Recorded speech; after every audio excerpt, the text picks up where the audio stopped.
Welcome to Category Visionaries, the show dedicated to exploring exciting visions for the future from the founders who are on the front lines building it. In each episode, we'll speak with a visionary founder who's building a new category or reimagining an existing one. We'll learn about the problem they solve, how their technology works, and unpack their vision for the future. I'm your host, Brett Stapper, CEO of Frontlines Media. Now let's dive right into today's episode.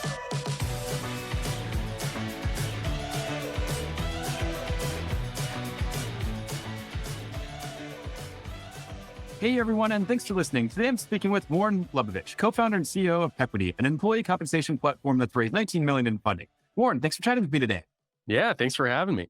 No problem. So before we begin talking about what you're building there, let's start with a quick summary of who you are and a bit more about your background.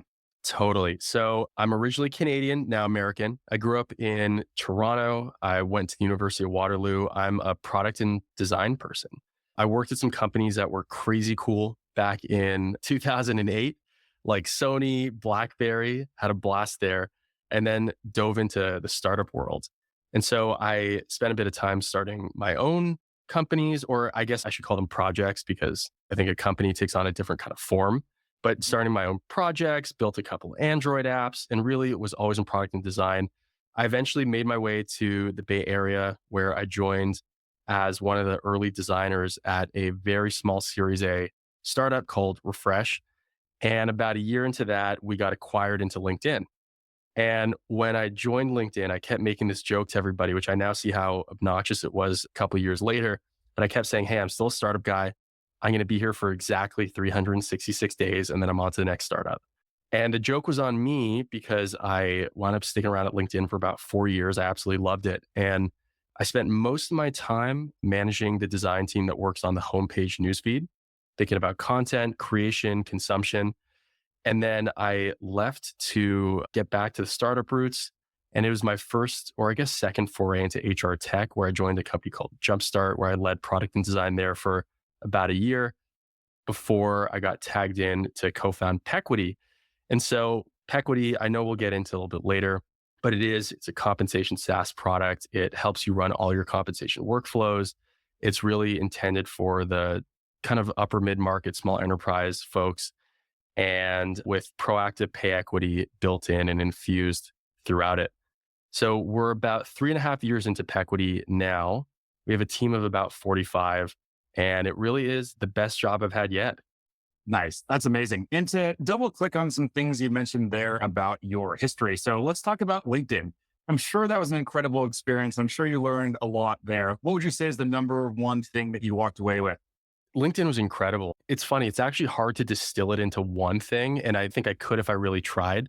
I'll kick off with a few things I feel like I walked away with. One of them was an understanding of what a really strong culture looks like and how to keep that infused, as you were building out your own company and not just make it a poster on a wall, but make it something that you actually live and breathe in and a continuous practice. And then another one is compassionate leadership, which is something that Jeff Weiner would still, I think to this day, talk about a lot. And it fell into some things about how you give feedback and really how you run meetings and how you go about your day-to-day work. But the one thing that I really took away from it is especially coming from a startup, I felt like I knew a lot about design and I seemingly did it well, but I got to then be surrounded by just the most incredible designers, about 300 of them when I joined LinkedIn. Wow. And I feel like I got the kind of design masterclass or pseudo master degree that I didn't know I needed until I got it. Nice. That's amazing. And two other questions we'd like to ask just to better understand what makes you tick as a founder and entrepreneur. What CEO do you admire the most and what do you admire about them? So as hinted in my earlier response, I think the CEO I admire the most is Jeff Weiner. He leads with compassion. He's such a bright person. He was the person who came into LinkedIn and took them from kind of this scrappy startup into this really viable business. And one of the tenets of how he ran the company was with humor. And I'm a big believer. I know that, with my age bracket, I missed the mark on being a Gen Z. And I respect that there's a group of people who kind of stand up and put boundaries on their time and their efforts and their work. And the reason why they do that is because you're expected at this point in time to put so much of your life into work, right? And so I think there's a very fair expectation where I know that, we millennials don't always have this, but there's an expectation of, hey, work has to be great and it has to serve me and it has to be fulfilling. And I feel like Jeff Weiner understood that and provided that for his company even before it was an expectation or popular. Nice. That's a good call out. And what about books? Non-LinkedIn related here. What book has had a major impact on you as a founder? And this can be a business book or a personal book as well. Yeah. So I know that you and I were joking about this a little bit together, but when it comes to books for me, I typically start them because I want to learn from them and I want to dive in and get all the golden nuggets out of them. And my favorite books are the ones where it's less about the content and less about the overall takeaways, more about the feeling that I wind up getting, where it's like a quick epiphany in a sentence or a paragraph that winds up driving some sort of action or future strategy for myself. One book that comes to mind is How to Decide by Annie Duke. So Annie Duke is a former professional poker player, and I think that would qualify her more than anybody to be able to talk about decision making and making split-second decisions and quick frameworks to think through it. And there was one piece in particular that stood out to me tremendously, which is this concept of resulting. So if you would ask somebody, hey, you made a decision, like let's talk about moving to a new state. So let's say we're based in San Francisco and we decide that we're going to move to Pennsylvania, for example. Let's say we move there and we realize, hey, we don't have any friends here, or it's not what we thought, or it's too cold and I don't like the weather. And it's overall, it feels like I didn't make a good decision. When you look back at the original decision of moving to a new city, was it a good decision or a bad decision? And most people would look at that and say, well, it was a bad decision because it had a bad outcome. But that's actually not the way to think about decision making. You make a decision with the data you have, and then there's an outcome based on that decision. Now, if you knew, hey, this place is cold and I really don't like the cold, or nobody my age is there, nobody, in my industry is there, but I'm going to move there anyway because I feel like it, then yeah, it might be a bad decision. But if you do the research and it's like, well, actually, this is an up and coming tech little bubble over here. There are people our age or people we want to be friends with. We have family nearby. We have this, we have that, and we still don't like it. It might have been a good decision with a bad outcome. And so for me, that's something that guides how I make decisions going forward. Is there's a very big difference between a decision and an outcome. And you can't base the quality of a decision exclusively on that outcome. Wow, that's fascinating.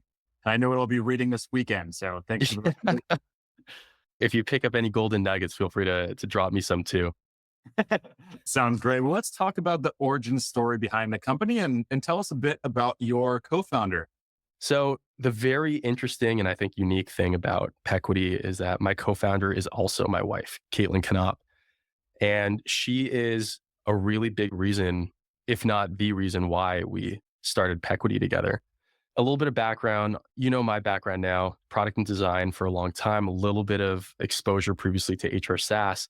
And Caitlin was and is a compensation expert, and she was a compensation manager for pretty much her whole career. She got a master's in HR. She wound up at Lockheed Martin in an HR role. She then spent 4 years at Google on their HR comp and bench team as well, where she saw what a really well-oiled comp machine could and should look like at Google. After about 4 or so years at Google, she wanted to dive into a smaller company and see if she can influence a comp program from the early stages. So she joined Cruise Automation, which, Brett, you being in San Francisco, I'm sure you're familiar. Yep, of course. Yeah. So for those who aren't, and by the way, I say this because we've been spending more time in Pennsylvania and New York and Toronto, and people go, Cruise, I don't know what that is, but it's a self-driving car company. I believe that it is owned by General Motors, I think. And so she joined as employee number 180. And when she joined in, she was tasked with, hey, create a comp program in just a couple of weeks. They were moving really fast. Their goal was to grow, I think it was 2x quarter by quarter, which is just an insanity goal for anybody who is growing a company and hiring people. It's a tough thing to do. They did it. A year and a half in, they wound up growing to about 1,500 total employees. And I think they're well past that now because it's been a few years since. But Caitlin she built that pay program. She actually snuck a software engineer onto her team to help with connecting the applicant tracking system into, pulling in data from there, pulling in data from the HRIS, because to make comp make sense, you need both candidate data and employee data. And most ATSs are focused on just the candidate data. And then HRISs are focused on just the employee data. So you really needed to build something custom. And her solution was spreadsheet based with, I think, some app script involved and a little bit of Zapier thrown in there as well. For those who are hearing these terms for the first time, we use it on the daily in HR SaaS. ATS is an applicant tracking system. So to list off a couple popular ones, Greenhouse, Lever, it's essentially the portal where you run your candidate process through and then eventually make offers to them as well, or host your job posting boards, for example. And then HRIS is Human Resource Information System. So the most popular ones I can think of off the top of my head are Workday, ADP, Bamboo HR. And that's where you house all your employee data, their benefits. And yeah, that's mostly where all your employee data lives.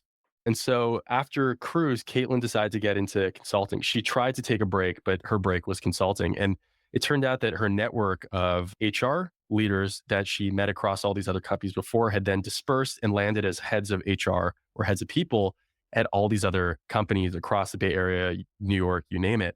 And they called her and said, hey, can you do what you did for me at Cruise, or can you repeat what you did at Google and come in, we'll pay you $20,000 for a couple weeks of work to get that up and running. And they knew it was going to be a spreadsheet deliverable. So the funny thing is, at the time, Caitlin was also convinced that she wanted to start her own company. And she was also convinced that she wanted to do it with me, which I was still on the fence of because I had not really operated in a family business environment before, but Caitlin had. She grew up in that. And we tried a couple of funny things. Like we actually opened a pop-up bakery in San Francisco on weekends while we were still working full time. And that was both a blast and terrifying at the same time. I could tell you that I'm probably the worst front of house person I've ever come across. And I'm sure other people who came over to our bakery. We also started a couple different projects, some marketplaces. And after Caitlin did about 20 of these consulting projects, she came to me and said, hey, I know we've been toying around some different business ideas, and I think I have one that we really need to dive into. And she brought me through the process. She walked me along. She told me what she was up to. And I couldn't believe that something like that didn't exist yet. And I kept asking questions going back to ATS and HRS. It's like, well, why doesn't it live there? Why doesn't it live there? Why doesn't this exist? And she had all these amazing answers. And really the reality is that right now, or I guess at this point, this was 3 years ago, but there were really only legacy tools that didn't do it particularly well or were super rigid, or spreadsheets. And those also broke. So I more or less immediately quit my job at the time where I was leading product and design at a small company where we had just raised a Series A and decided to dive headfirst into it. We actually met our very first engineer on Reddit, where Caitlin reached out the day that we decided we were going to do it. She reached out to Reddit in I think it was like the For Hire subreddit, and just said, hey, we're working on a comp project. Anybody interested? Somebody reached out from Romania. Her name's Iona, or Io, as we call her. And the crazy thing is that's been 3.5 years. She's our very first engineer, and she's still with us and loving it too, which is super cool. Wow, that's amazing. Some follow-up questions there. How do you deal with conflict? Let's say that there's a business issue. How do you not have that ruin dinner with your wife, and vice versa? How do you have personal issues not cross over? Yeah. So Caitlin is the strongest communicator I know. I can't claim that I am even close to the communicator that she is. When something that's been funny with us is that whenever we took every step in our relationship, we would have this contract that we would actually sign together. We'd write out and sign it. So when we moved in together for the first time, Caitlin brought up this idea of a contract, and she said, hey, let's disarm the nukes. Let's write out what'll happen, like what we'll do. Let's say we break up. What happens? Who moves out? Who stays? Do we both move out? What do we do here? If we break up because of this reason, because of that reason, how do we solve that in advance? And that way we have essentially an action plan for if bad things happen. And so we did something very similar with the company, where we know, and going into it, we had this thought of, what if it gets in the way of our relationship? What if it's something where one of us isn't performing well? What if one of us does something personally that then impacts the professional side? And so we have quite literally a contract and an action plan for how to resolve any of those issues. Wow. So any cheating, you automatically lose. Yep, pretty much. Exactly. What's the other husband-wife team? I think is it Canva? It might be Canva. I think Eventbrite is a husband-wife team. The interesting thing is that now that we're doing it and we're getting more exposure to other founders, we're seeing that there are more people who do it. Mhm. It's something where it's the best thing that I've ever done, and I feel like we've ever done. They do tell you when you're looking for a co-founder, it's going to feel a lot like a marriage, right? It's somebody who you have to trust tremendously. You have to have just the deepest and most open communication with. And for us walking into it, we're like, hey, we actually have all that already. Now let's just figure out the whole working together thing. That should be, most people have to go and figure out how to work with total strangers. Let's see if we can crack this. And it's been super rewarding, super fulfilling. And one thing that's really nice, Brett, I'm curious if you ever experienced this in the past, is in some relationships, you may be with somebody who doesn't really understand what you're doing or why you're working so hard or why you're pulling the late nights and weekends to bring something to life. And with Caitlin and I, there's no question, when it was 2 a.m. and we wanted to go to sleep, we both knew why we weren't going to sleep. Right.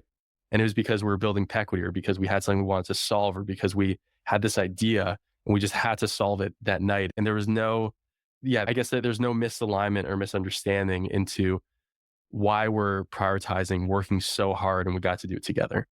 Yeah, my fiance and I joke, or I joke, I should say that, it's like dating a civilian. She's an entrepreneur as well. And this relationship worked very well because of that. Because, she gets it, she understands it. We can talk about problems. And, when I dated civilians in the past, they just didn't get it. They didn't understand like the pain that we have to go through day to day sometimes. And I, of course, understand their pains that they have to deal with.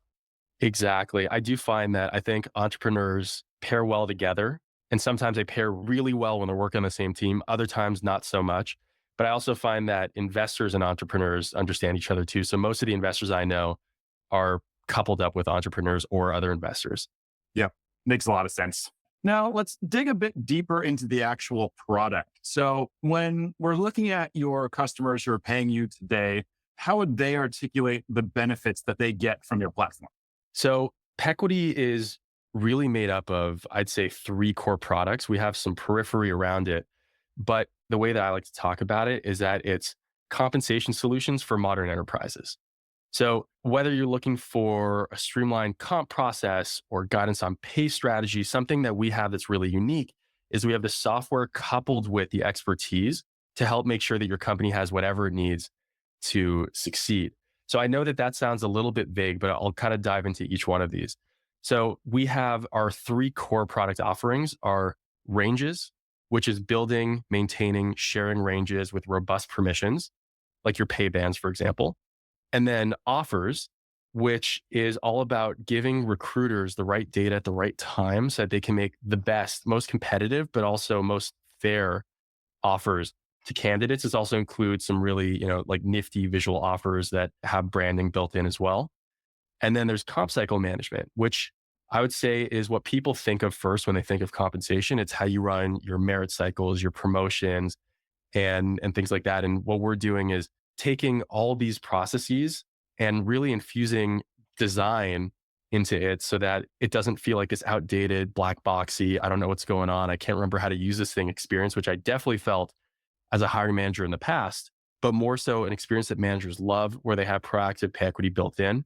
And then for companies that want, either a second opinion or maybe they, not necessarily that they don't have in-house compensation expertise because they typically do, but it's usually 1 or 2 folks and they want to talk to Pequity, who we have teams that look across the entire market and are able to say, well, actually, here's what we're seeing across the market with comp. And we can tell you whether or not your ranges are competitive. We can tell you whether or not strategies are likely to resonate or not resonate. And we can help you essentially execute on your comp strategy way faster and with a lot of insight that you wouldn't otherwise get.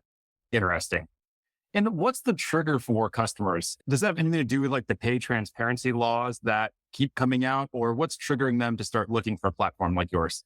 I do think that that's kind of a new trigger, and it is one trigger where they see the pay transparency laws. They know they have to report, but they're not really sure what to report on. So that's definitely one in.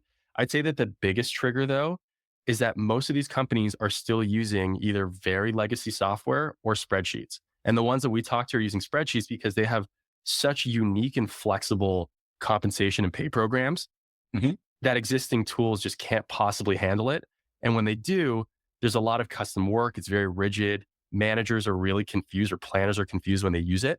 And that's where Pequity really thrives, is that we built it from a user experience mindset and flexibility mindset first with comp expertise baked in. And so they come to us because they have a process that works in spreadsheets, but it only works for a really short time and it breaks down really easily. And so they're looking for a process or a product to help them continue to grow their comp programs across ranges, offers, and comp cycle, but to meet the flexibility that they expect or that they need for their, mid-market or small enterprise or even large enterprise employee base. And how do you convince them to give up the spreadsheet? And especially a company that's done them for so long, what are you saying and what are you communicating to get them to make the jump? So it totally depends on which product they're looking into. But when it comes to, for ranges, for example, they have to really strictly permission who sees what comp data. Comp data is really sensitive, right? You don't want your employees seeing the hiring manager's pay range or even their pay, especially.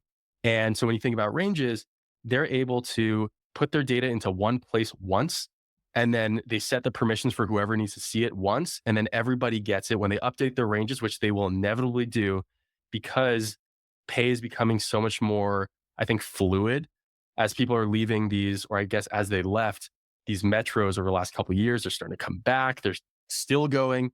And there's a lot of confusion of what should I be paying these people? What's competitive? I don't know. And how do I disseminate this information across my company in the best way possible? And so normally what they'd have to do with spreadsheets is they would have the flexibility of a spreadsheet, but then they'd have to make 500 different spreadsheets for the different people who need to look at it. And when they update their ranges, they have to do it all over again. And that is just such a pain. And so with Pequity, they do it once, and whenever they update it, everybody sees only what they should see. And so that right there saves them months of work, which is just a huge sell. And it directly correlates to time and money saving. So that's with ranges. Comp cycle is the same thing where they want to be able to use a tool because they want their managers to have a wonderful experience. If you ask most hiring managers and comp planners at companies how they feel about their comp planning tools, they either don't care or really dislike it.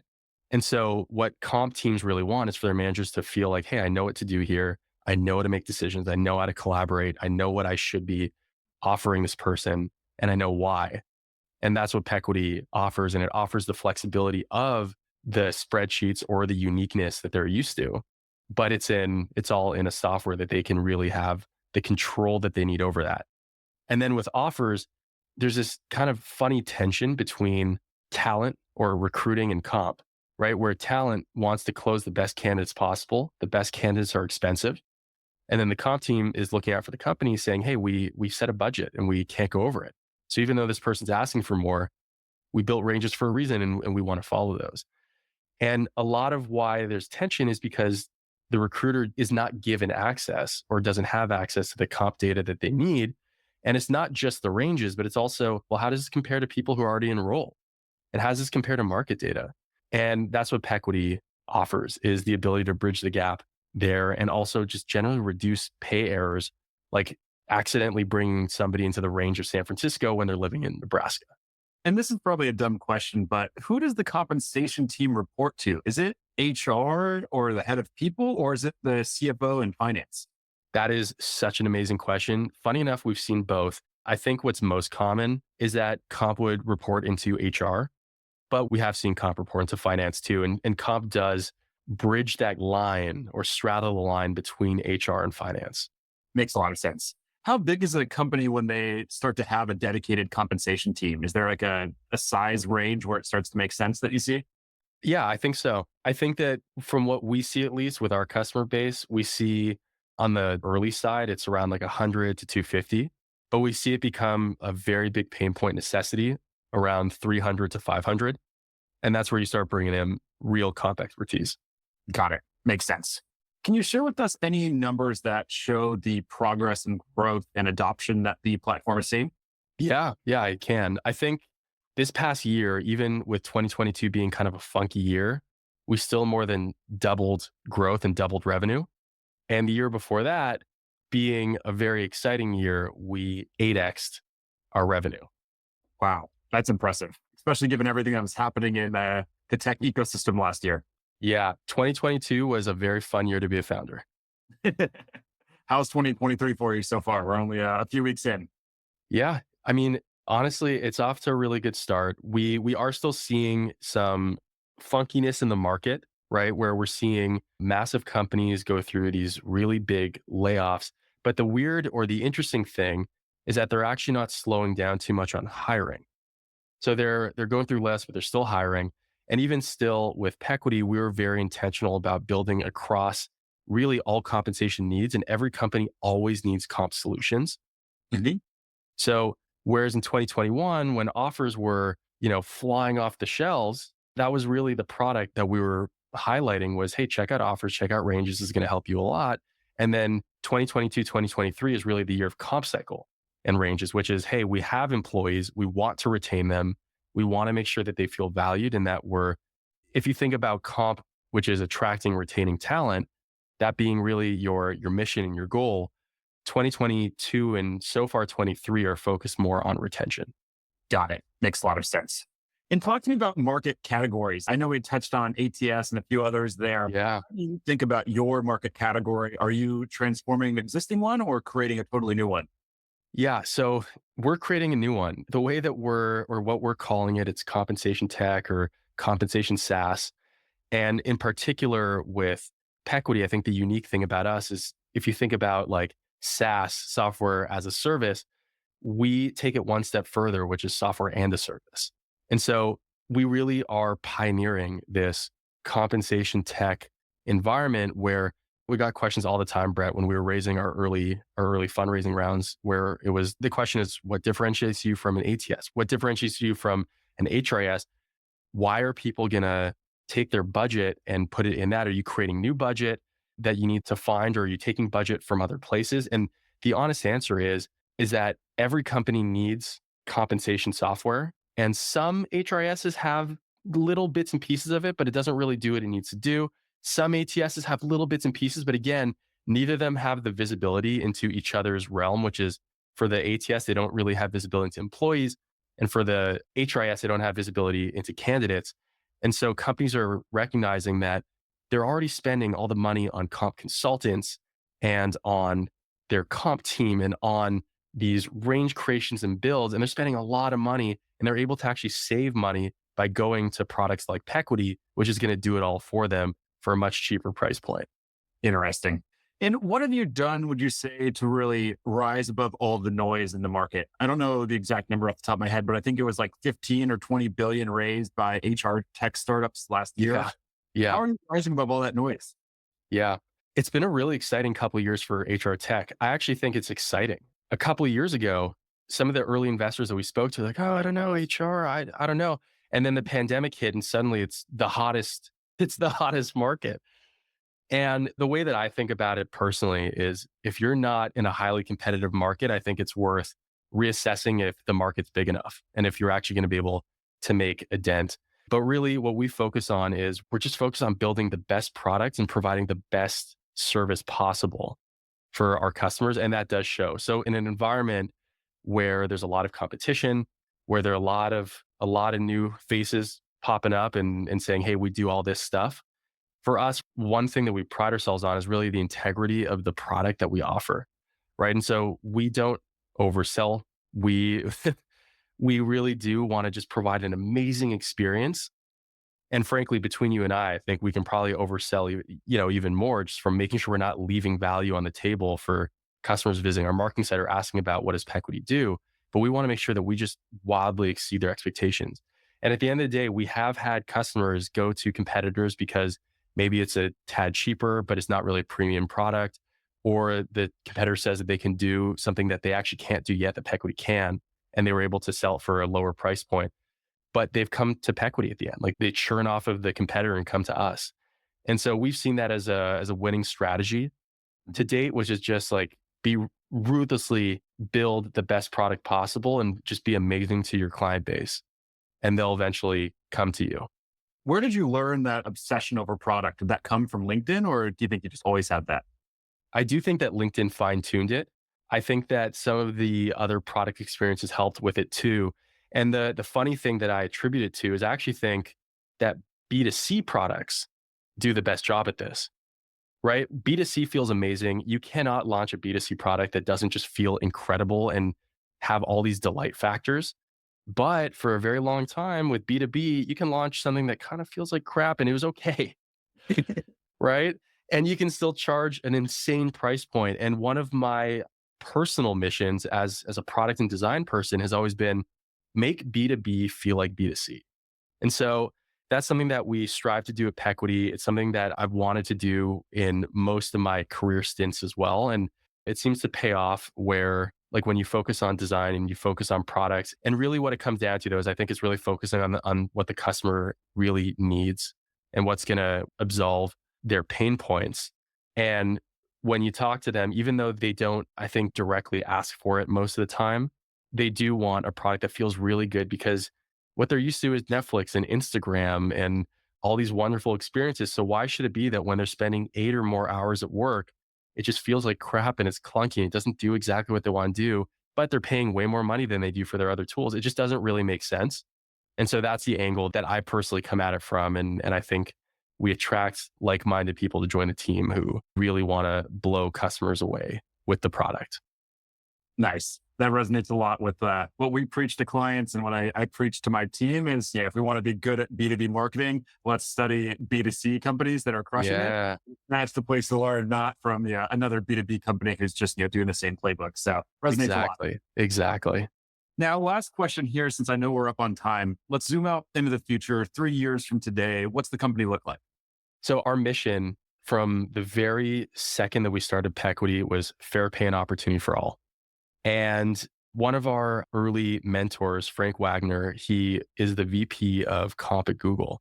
And something that he told Caitlin early on was compensation is directly going to contribute to, obviously, pay equity and gender gaps and race gaps and just general pay gaps. And where it's mostly going to happen actually is in your 500 to 5,000 person companies. Now, the reason being is that they're growing so fast. They have candidates coming in and asking for, maybe out of range or out of budget comp packages. And it could be that these candidates are so incredible that, they earn them, but these companies have to move faster. And so they go and they say, okay, I'll do that. And these one-off exceptions wind up trickling down to having a domino effect across their whole org and across the market. When you bring in somebody who's well over market rate, they eventually leave after maybe, what's the average tenure at a tech company? 18 months. So they leave, they go to another company and they're expecting these really high salaries. They're going to these, the Googles of the world, the Facebooks, or I guess Meta, the Amazons, and they go, hey, I was just getting paid $1 million at this other company. I need you to match it. And then they go, okay, well, I guess that's what the market's driving. We'll have to do that. And before you know it, the market's unfair and there are pay gaps. And so that's why we really target the mid-market, small enterprise demographic. And the way we see it is that we see in 3 years, every single company using Pequity to pay their people and having a lens into pay equity, being completely compliant with all these new pay transparency laws, and even taking a step further to push pay transparency as far as they want to push it as a company. So that's where we see it. We have the team, we have the product, we have the momentum, and we just got to keep our heads down and keep delivering it. Nice. All about execution, it sounds like. It is always about execution. Always. Yeah. Unfortunately, we are up on time, so we're going to have to wrap here. Before we wrap, if people want to follow along with your journey as you continue to build out this company, where's the best place for them to go? I think, funny enough, I'm going to reference LinkedIn again. I think LinkedIn is the best place to follow us along. You can check out pequity.com. That'll have all the latest on our products. And then definitely follow us on LinkedIn. You'll see what we're up to. We post a bunch of content and we share a lot of content on tips and tricks when it comes to, well, I guess not really tricks, just tips and things that you need to know when it comes to compensation. Amazing. Well, thank you so much for taking the time to chat and share your vision. This is all super exciting and look forward to seeing you execute on this vision. Thanks so much, Brett. All right. Keep in touch.